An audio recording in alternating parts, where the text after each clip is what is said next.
नमस्कार अन्नदाता किसान भाइयों, आप सभी कैसे हैं।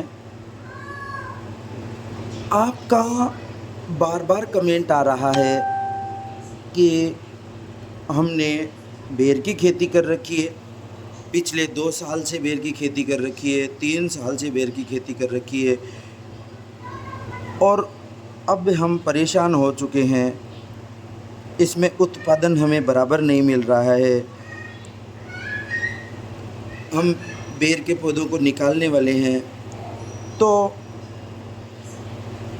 बहुत सारे किसान बेर की खेती में फेल हो रहे हैं। जिसका कारण क्या है? राजस्थान की जलवायु बेर के लिए अति उत्तम है, परंतु फिर भी किसान बेर की खेती में फेल हो रहे हैं, जो कि इतनी कठिन नहीं है, बिल्कुल सरल है। आज हम इस वीडियो में आपको बेर की खेती के बारे में सारी जानकारी देने वाले हैं और अलग अलग बगीचे भी विजिट कराने वाले हैं। आप नए हैं तो हमारे चैनल को सब्सक्राइब करें, लाइक करें, शेयर करें और कमेंट करें। आपको यहाँ से खेती बाड़ी से संबंधित नई नई जानकारियाँ, तकनीकी ज्ञान और कृषि विभाग की योजनाओं की जानकारी आपको समय समय पर मिलती रहेगी। अब हम बात करते हैं बेर की उन्नत खेती के बारे में। बेर एक उष्ण एवं शुष्क जलवायु का पौधा है, जो कि कम पानी में उगाया जा सकता है और कम पानी के साथ साथ सभी प्रकार की मृदाओं में, जहाँ का पीएच मान 8.5 तक हो और पानी की क्वालिटी भी जिसमें ईसी ज़्यादा हो, 1.5 ईसी तक भी बेर की खेती की जा सकती है और कम पानी की आवश्यकता होती है। बेर की खेती के लिए लास्ट अक्टूबर से लेकर के जनवरी फरवरी महीने तक पानी की आवश्यकता होती है। अब हम बात करते हैं बेर की उन्नत किस्मों की, तो मैं आपको बेर की उन्नत किस्मों में सबसे जो स्वादिष्ट और मार्केट में जिसकी सबसे अधिक डिमांड है, उन वैरायटियों के बारे में बताऊंगा, जिनमें सबसे प्रथम स्थान सेव और गोला वैरायटी का है।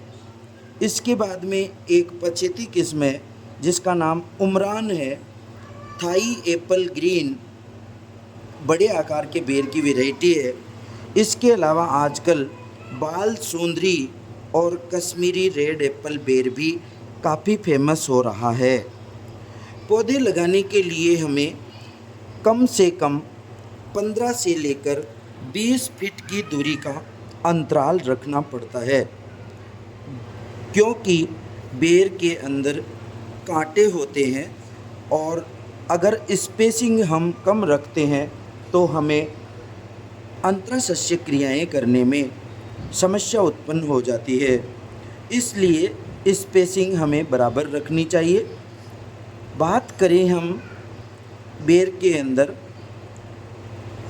फ्लावरिंग और फ्रूटिंग की, तो लगभग अक्टूबर के महीने में, सितंबर के लास्ट वीक से लेकर अक्टूबर माह में फ्लावरिंग होती है और फ्रूटिंग अलग अलग किस्मों में 15 जनवरी से लेकर 15 मार्च तक बम्पर फ्रूटिंग होती है, जिनका मार्केट में हमें अच्छा भाव प्राप्त होता है। बेर की खेती में एक मुख्य क्रिया हमें प्रूनिंग करनी पड़ती है, यानी कि कटाई छटाई करनी पड़ती है, क्योंकि बेर में फलन हमेशा नई शाखाओं पर प्राप्त होता है। इसलिए बेर की प्रूनिंग हम अप्रैल के अंतिम सप्ताह से लेकर मई के प्रथम सप्ताह में करते हैं। इसके बाद में हम जुलाई के प्रथम सप्ताह में अच्छी सड़ी गली गोबर की खाद, gypsum, single super phosphate, DAP और म्यूरेट ऑफ पोटाश देते हैं, जहाँ पर दीमक की समस्या हो उन क्षेत्रों में फिप्रोनिल का भी प्रयोग करते हैं। बेर में मुख्य रूप से फल मक्खी कीट का प्रकोप होता है, जो कि पुष्प अवस्था में फूल के अंदर अंडे दे देती है, जिससे फल के अंदर कीड़े बनते हैं। इसके कंट्रोल के लिए फेरामोन ट्रैप का प्रयोग करना चाहिए। बेर के अंदर मुख्य बीमारियों की बात करें तो पाउडरी मिल्ड्यू और फंगल डिजीज का प्रकोप होता है, जो कि बाविस्टीन या कार्बेंडाजिम नामक दवा का स्प्रे करने से ठीक हो जाती है। बेर में उपज की बात करें तो लगभग 50 किलो से लेकर 250 किलो प्रति पौधा उपज प्राप्त होती है। मैं समझता हूँ आपको बेर की खेती से संबंधित सभी जानकारियाँ समझ में आई होगी। धन्यवाद।